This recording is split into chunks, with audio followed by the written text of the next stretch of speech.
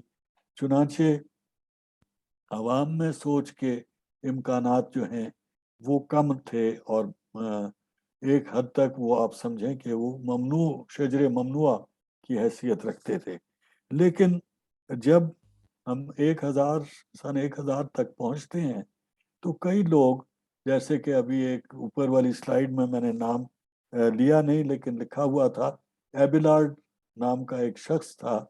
جو انگلستان کے شہر باتھ کے قریب سے